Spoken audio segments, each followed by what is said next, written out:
Hello everyone, আশা করি সকলে ভালো আছেন। আমি কিছুদিন আগে দেবের প্রধান মুভিটি দেখেছি, এর আগে দেখিনি, মোবাইলে দেখেছি। তবে কেমন হলো প্রধান মুভি আমার কাছে?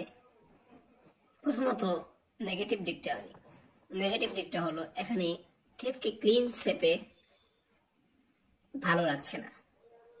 2 নম্বর কথা হচ্ছে এইখানে অ্যাকশন দুই একটা রাখলে ভালো হতো। 3 নম্বর কথা হচ্ছে একটু কালারটা আরো ভালো করা যেত।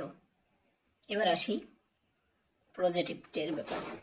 পজিটিভ হচ্ছে মুভিটা অনেক সুন্দর হয়েছে এবং কাহিনীটা দুর্দান্ত ছিল এবং দেবের পারফরমেন্স এবং ওই একদম জমজমাট ছিল, বুঝছেন, একেবারে সেই লেভেলের অ্যাক্টিং। এবং ওই ভিলেন যে আছে প্রধান বাবু, তারও অ্যাক্টিং ভালো ছিল।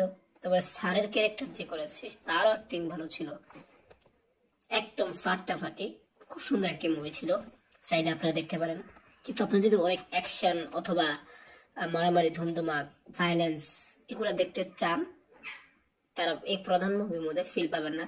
তবে প্রধান মুভির মধ্যে সুন্দর একটা গল্প পাবেন, সুন্দর একটা গল্প এবং দেবের পারফরমেন্স এবং দেশের জন্য কিছু মেসেজ।